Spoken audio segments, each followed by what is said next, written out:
வணக்கம். நான் நீட் எதிர்த்து போராட்ட தங்க அனிதாவோட அண்ணன் மணிரத்னம். நாங்கள் நீட் எதிர்ப்பு கூட்டமைப்பின் சார்பாக நீட் தேர்வை தடை செய்யணும், கல்வியை மீண்டும் மாநில பட்டியலுக்கே மாற்றணும் அப்படின்னு ஒன்றிய அரசை நோக்கி கோரிக்கை முன்வைத்து எங்களுடைய காலவரையற்ற பட்டினி போராட்டத்தை தொடங்கியிருக்கோம். இன்றைக்கி வந்து 11வது நாள். அரசு எங்களுக்கு பொது இடத்துல அனுமதி கொடுக்காத ஒரு காரணத்தினால தான் நாங்கள் இங்கே ஒரு தனியார் இடத்துல இந்த பட்டினி போராட்டம் அப்படிங்கிற இடத்துக்கு தள்ளப்பட்டிருக்கோம். மாநில அரசுகிட்ட இருந்தும் எங்கள்கிட்ட சொன்னாங்க, நீங்கள் போராட்டத்தை கைவிடுங்க, நாங்கள் உங்களுக்காக போராட தயாராக தான் இருக்கோம், சட்டமன்றத்தில் நாங்கள் உங்களோட கோரிக்கை என்னன்னு சொல்லி கேட்டாங்க. இது கல்வி பொதுப்பட்டியலில் இருக்குது அப்படிங்கிற பட்சத்தில் இந்த முழுக்க முழுக்க ஒன்றிய அரசை தான் நாங்கள் குறை சொல்ல முடியும். ஸோ மாநில அரசு எங்களுக்கான அரசு, நீங்கள் சட்டமன்றத்தில் என்ன பண்ண முடியுமோ அதை பண்ணுங்கள். குறிப்பாக ஒரு தீர்மானத்தை நிறைவேற்றி அந்த தீர்மானத்தை பில்லாக பாஸ் பண்ணி யூனியன் கவர்மெண்ட்டுக்கு அனுப்புங்க. ஏற்கனவே ஏடிஎம்கேவும் பண்ணியிருக்காங்க, டிஎம்கேவும் பண்ணியிருக்காங்க. நீங்களும் பண்ணிங்கன்னா தொடர்ச்சியாக நம்ம சட்டமன்றத்தில் நீட்டுக்கு எதிரான ஒரு அழுத்தம், ஒரு எதிர்ப்பு இருந்துகிட்டே இருக்கிறத நம்மளால் பதிவு செய்ய முடியும். அதன் பிறகு சட்டமன்றத்தில் என்ன பண்ண முடியுமோ, நாடாளுமன்றத்தில் என்ன பண்ண முடியுமோ, நீதிமன்றத்தில் என்ன பண்ண முடியுமோ அதெல்லாம் யோசித்து நீங்கள் ஒரு நல்ல முன்னெடுப்பை கொண்டு போங்கன்னு சொல்லியிருந்தோம். இரண்டாவதாக எங்களுக்கு போராடுறதுக்கு ஒரு நீட்டை வந்து விலக்கு வாங்கணும்னா ஒன்றிய அரசு தான் போராடி ஆகணும். ஸோ அந்த மாதிரி நீட் விலக்குக்காக போராடுறதுக்கு எங்களுக்கு ஒரு இடத்தை கொடுங்க அப்படிங்கிற கோரிக்கையை முன் வச்சிருந்தோம். அதில் ஒரு முதல் கோரிக்கையை அன்றைக்கி சட்டமன்றத்தில் தீர்மானத்தை நிறைவேற்றிட்டு இருக்காங்கன்னு நினைக்கிறேன். நிறைவேற்றதாக சொல்லியிருக்காங்க. உண்மையிலுமே எங்களுக்கு மகிழ்ச்சி. எங்களுடைய போராட்டத்தோட ஒரு முதல்கட்ட ஒரு வெற்றியாக அதை நாங்கள் பார்க்குறோம். எங்களுடைய போராட்டம் ஒரு நாள் நிற்க போகிறது கிடையாது. நீட் விலக்கு பெருமுறை தொடரும். ஏன்னா நாங்கள் எங்களுடைய போராட்ட வடிவமுறை மாற்றிக்கிறதுக்கான ஒரு இடத்த கேட்டிருக்கோம் அரசுக்கிட்ட. ஸோ அது சார்ந்து என்ன பதில் வருதுங்கிறத பார்த்துட்டு எங்களுடைய கூட்டு இயக்கத்திட்டையும் பேசிட்டு நாங்கள் அடுத்த கட்ட போராட்டங்கள் குறித்தோ அடுத்த கட்ட முடிவுகள் குறித்தோ நாங்கள் உடனடியாக சொல்லுவோம்.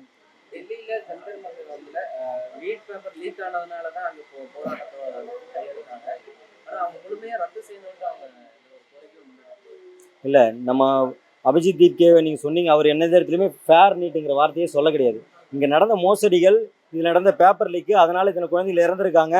குறைந்தபட்சம் அந்த அரசு அது தெளிவாக சொல்லிடுச்சு, பேப்பர் லீக் வந்திருக்கு, அதனால் நாங்கள் டெலகிராமை தடை பண்ணோம்னா எல்லாத்தையும் சரி பண்ணிவிடுவாங்கிற மாதிரி டெலகிராம்லாம் தடை பண்ணி ரீ எக்ஸாம் நடத்தினாங்க. ரீ எக்ஸாம்லேயே வந்து பார்த்தீங்கன்னா ஆதாரில் வந்து பார்த்தீங்கன்னா பிரச்சனை நடந்துச்சு. இப்போ வந்து பார்த்தீங்கன்னா என்டிஏ தான் ரிலீஸ் பண்ணியிருக்காங்க அப்படிங்கிறது நமக்கு தெரிய வருது. ஸோ அப்படிங்கிற பட்சத்தில் அவங்க வந்து பார்த்தீங்கன்னா இதெல்லாம் முன் வச்சு தான் நீட்டுக்கு எதிராக பேச ஆரம்பிச்சிருக்காங்க. அவங்க வந்து ஃபேர் நீட்டு போதும் அப்படின்றத அவங்க சொல்லவே கிடையாது. அங்கே டெல்லியில் நான் போனேன், நிறையா பேனரில் பேன் நீட் அப்படிங்கிற விஷயந்தான் இருந்துச்சு நான் கலந்துக்கிட்ட போராட்டத்தில். ஸோ அவங்க வந்து இந்த பேன் நீட்டுங்கிறத பிரதானமாக முன் வைக்காமல் விட்டுட்டாங்க. அவங்க குறைந்தபட்சம் வந்து பார்த்தீங்கன்னா இந்த அக்கௌண்டபிலிட்டி அரசு எடுத்துக்கணும் அப்படிங்கிற இடத்துல தான் அவங்க சொன்னாங்க. நான் அபிஜித் தீப்கேவை நேராக பார்த்து நம்ம தமிழ்நாட்டோட நியாயமான காரணங்களை எடுத்து சொன்னோம். நீட்டையா நாங்கள் வேணான்னு சொல்கிறோம், அது கிராமப்புற ஏழை மாணவர்களுக்கு எப்படி இருக்குது, நம்ம ஃபேர் நீட்டுங்கிற மாதிரிலாம் கொண்டு போகிறோம் அப்படின்னா அது வந்து யாரெல்லாம் நீட்டு படிக்கிறதுக்கு வசதியும் வாய்ப்பும் இருக்கோ அவர்கள் மட்டும்தான் அதை பற்றி யோசிப்பாங்க. ஏன்னா நீட்டுங்கிறதுக்கு ஒரு வருஷத்தில் ஒருத்தவங்க படிச்சிட முடியாது. ஏன்னா 25 லட்சம் பேர் எழுதுறான், 1,40,000 சீட்டு தான் இருக்குது. அவன் 3 வருஷம் 4 வருஷம் படிக்கிறான்னா 3 வருஷம் 4 வருஷம் அவன் 5 லட்சம் 6 லட்சம் குறைஞ்சது 10 லட்சம் அதிகபட்சம் செலவு பண்ண வேண்டி வரும். அதுக்கெல்லாம் யார் வாய்ப்பு இருக்கோ அவங்களுக்கு தான் இது. பட் நம்ம எல்லா மக்களையும் பார்க்குறோன்னா கோடிக்கணக்கான ஏழை மாணவர்கள் இருக்காங்க, அரசு பள்ளி மாணவர்கள் இருக்காங்க, கிராமப்புற மாணவர்கள் இருக்காங்க. இங்கே டெல்லியில் படிக்கிறவனும் அசாமில் படிக்கிறவனும் சமம் கிடையாது. அதனால் நீங்கள் நீட் தேர்வை தடை செய்யணும், கல்வியை மீண்டும் மாநில பட்டியலுக்கு கொண்டு வரணுங்கிறத நோக்கி உங்களுடைய கோரிக்கை முன்வைங்க. ஆனால் உங்களுடைய போராட்டத்துக்கு தமிழ்நாடு எப்பவுமே துணை நிற்கும். ஏன்னா தமிழ்நாடு உணர்ந்திருக்கு. உங்களுக்கு முன்னாடியே 9 ஆண்டுகளுக்கு முன்னாடி 10 ஆண்டுகளுக்கு முன்னாடி இங்கே இருக்க அரசியலமைப்புலாம் பேசுனாங்க. தங்க அனிதா இருந்ததுக்கப்புறம் வந்து பார்த்தீங்கன்னா ஒட்டுமொத்த தமிழ்நாடும் அதுக்கு எதிராக இருந்துச்சு. ஸோ அதனால் இங்கே நீட்டில் ஸ்கேம் கிடையாது, நீட்டே ஸ்கேம் தான் அப்படிங்கிறது தான் நம்ம முன்னாடியே போராடிட்டு இருக்குது. அதுக்கு சிஜேபியோட இந்த போராட்டம் இந்த இப்போ மத்திய அரசை பணி வச்சது ஒரு ஹோப் கொடுத்துருக்கு. அதை தொடர்ந்து தான் தமிழ்நாட்டில் போராட்டங்கள் நடந்தது. அதிலிருந்து தான் நாங்களுமே வந்து பார்த்தீங்கன்னா ஒரு கூட்டு இயக்கத்தை உருவாக்கி இந்த போராட்டத்தை நடத்திட்டு இருக்கோம்.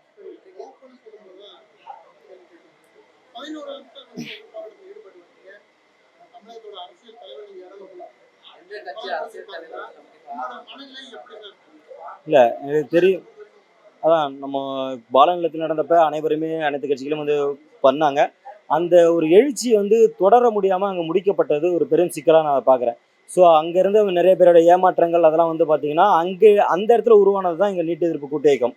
அங்கேருந்த மாணவர்கள் நிறைய பேர் நீங்கள் எடுங்க, நாங்கள் நிற்கிறோம் அப்படின்னு சொன்னாங்க. எனக்கும் அந்த பொறுப்பு இருந்ததாக உணர்ந்து தான் ஒருங்கிணைப்பாக நான் எடுக்கிறேன் அப்படின்ற மாதிரி எடுத்தேன். அதன் பிறகு இன்றைக்கி 11 நாள் ஆகிடுச்சு. ஆளுங்கட்சியிலேருந்து 2 டைம் வந்து பார்த்துட்டாங்க. நம்ம எதிர்கட்சி சார்பாக மாணவரணி வந்து பார்த்தாங்க. திராவிட கழகமாக இருக்கட்டும், திராவிட விடுதலை கழகமாக இருக்கட்டும், நம்ம தியாகு ஐயா, மே 17 இயக்கம், நம்ம தமிழ் வாழ்வுரிமை கட்சி எங்களுக்கு இடம் கொடுத்தவங்க. ஸோ இதை மாதிரி வந்து பார்த்தீங்கன்னா பரவலாக எல்லா கட்சியை சேர்ந்தவங்களும் நம்ம விசிகாவிலேருந்து அவங்க வழக்கறிஞர்கள்லாம் வந்திருந்தாங்க.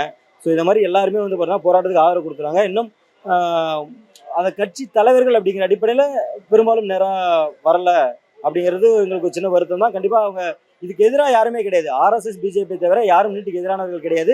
இந்த போராட்டத்தை யாரும் இந்த இடத்துல முன்னெடுக்கலைங்கிற அடிப்படையில் தான் நாங்கள் எடுத்துருக்கோம். இந்த போராட்டத்தை மக்கள் கையில் கொண்டு போய் கொடுக்கணும், மக்கள் இதை முன்னெடுத்து போகணும். அனைத்து கட்சிகளும் இயக்கங்களும் அவங்களுடைய முரண்பாடுகளை கடந்து நீட்டு விலக்கு அப்படிங்கிற ஒற்றை கோரிக்கையில் இணைஞ்சு நம்ம ஒன்றிய அரசை எதிர்த்தா தான் நம்மளால் வெற்றி பெற முடியும்.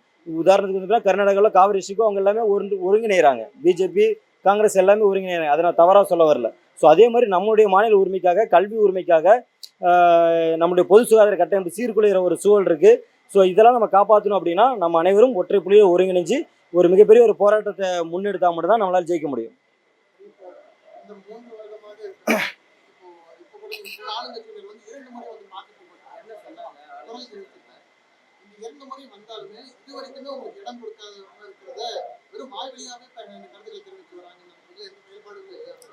இந்த கருத்தை நான் ஆரம்பத்திலேருந்தே சொன்னேன். ஒரு பாலநலத்தில் மாண்புமிகு அமைச்சர் அண்ணன் ராஜ்மோகன் அவர்கள் வந்து சொன்னாங்க, நீங்கள் அற வழியில் போராடுறதுக்கு நாங்கள் உங்களுக்கு அனுமதி கொடுப்போம் அப்படின்னு சொன்னாங்க. அதன் அடிப்படையில் தான் நாங்கள் அப்ரோச் பண்ணோம். பட் ஆனால் எங்களுடைய தொடர் போராட்டத்துக்கு அனுமதி கொடுக்க முடியாதுன்னே காவல்துறை அனுமதி மறுத்துட்டாங்க. ஸோ எங்களுக்கு ஒரு ஐயம் இருந்தது, இந்த அரசு எங்களுக்காக நிற்குமா, ஒன்றிய அரசு எதிர்த்து சண்டை போடுவாங்களா? எல்லாத்துக்கும் நம்ம சண்டை போட சொல்லலை. இது வந்து எவ்வளோ இம்பார்ட்டன்ட் விஷயம் தெரியணும். சொன்ன மாதிரி இது கல்வி பிரச்சனை, மாநில உரிமை பிரச்சனை, பொது சுகாதாரம் சீரமைற பிரச்சனை. அனிதா முடி தொடங்கி 40க்கும் மேற்பட்ட குழந்தைகளை இழந்திருக்கோம். அப்படிங்கும்போது இந்த விஷயத்தில் இவங்க இந்த மாதிரி பண்ணுறாங்களே, அதுவும் அவங்களோட நிலைப்பாடு நீட்டு வேணாங்கிறது தான், கொள்கை எதிரி பாஜக தான். அப்படிங்கும்போது அவங்க தயங்குறாங்களோ அப்படிங்கிற எண்ணம் எங்களுக்கு இருந்துச்சு.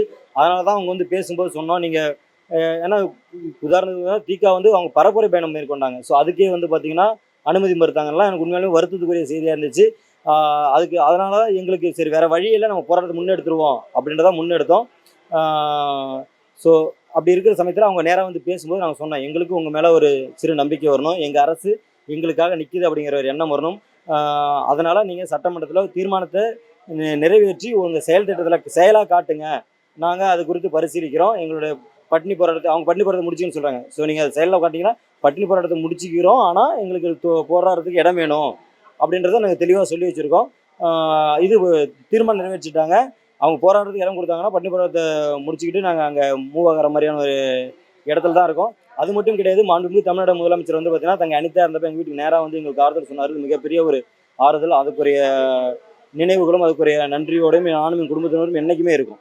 பட் ஆனால் முதல்வர் அவர்கள் இது தொடர்ந்து வாய் திறந்து பேசணும். இந்த போராட்டம் வந்து பார்த்தீங்கன்னா அவரோட தம்பிகளுக்கான போராட்டம், தங்கைகளுக்கான போராட்டம் தான். ஸோ அவர் பேசினார்னா இந்தியா முழுக்க இது மிகப்பெரிய ஒரு அதிர்வலையாக மாறணும். அப்படிங்கும்போது அவர் தயவு செஞ்சு பேசணும். அது மட்டும் இல்லாமல் அவருடைய ரசிகர்களாக இருந்து கட்சியில் இப்போ இருக்கிறவங்களாம் நம்ம தொண்டர்களாக மாற்றுறதுக்கு இந்த நீட் எதிர்ப்பு அப்படிங்கிற ஒரு களம், போராட்ட களம் வந்து உதவும். அதை அவர் கையில் எடுக்கணும். அவர் கையில் எடுத்தார் அப்படின்னா எதிர்கட்சிகள் முதற்கொண்டு நாங்கள் அனைவருமே வந்து பார்த்தீங்கன்னா இந்த நீட் விலக்கு அப்படிங்கிற ஒற்றை கோரிக்கையில் அவங்க பின்னாடி நிற்போம். நின்னாங்கன்னா கண்டிப்பாக தமிழ்நாடு வெற்றி பெறும்.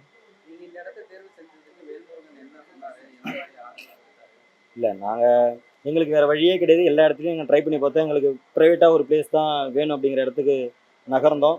ஸோ அண்ணன் வேல்முருகன் அவர்கள் இங்கே இதே இடத்துல அவர் போராட்டத்தை தொடர்ச்சியாக பண்ணிகிட்டு இருந்தார். ஓகேங்களா, நாங்கள் வந்து கேட்குறப்ப ஒரு 4-5 நாள் முன்னாடி வந்திருந்தா நான் போராட்டம் பண்ணிகிட்டு இருந்தேன், அதை அப்படியே உங்கள்கிட்ட கொடுத்துட்டு கூட நான் போயிருப்பேன்ப்பா அப்படின்ற மாதிரி அவர் வருத்தத்தை சொல்லிக்கிட்டாரு.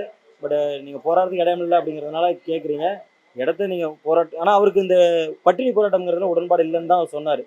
நீ சட்டத்தை மீறி உன்னோட உரிமைக்காக சட்டத்தை மீறி கூட நீ போராடலாம், பட் ஆனால் உன்னை வருத்திக்காத, ஏன்னா சமூகத்துக்காக செயல்படுறவங்க ரொம்ப கம்மி, நீங்களாம் பண்ணக்கூடாது அப்படிங்கிற விஷயத்தான் அவர் எங்கள்கிட்ட சொன்னார். ஆனால் இல்லைன்னா எங்களுக்கு வேறு வழி கிடையாது, இந்த சின்ன ஸ்பேஸில் எங்களால் பெரிய கூடுகையை பண்ண முடியாது. அது மட்டும் இல்லாமல் மாணவர்கள் எங்கெல்லாம் புதுசாக வராங்க அவர்களை வந்து நான் அந்த சட்டத்தை மீறின ஒரு போராட்டத்துக்கு போனோம் அப்படின்னா என்னால் பெரிய ஒரு மாணவர்களை என்னால் அணிதிரட்டல் முடியாது அப்படின்னு எங்களோட சங்கடத்தையும் எடுத்து சொன்னோம்.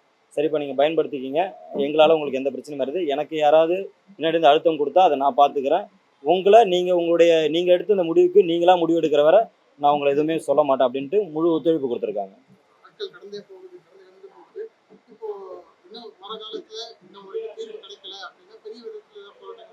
கண்டிப்பாக நாங்கள் வந்து பார்த்தீங்கன்னா எங்களோட உரிமைகளுக்காக அறவழியில் போராட்டத்தை முன்னெடுத்துருக்குறோம்.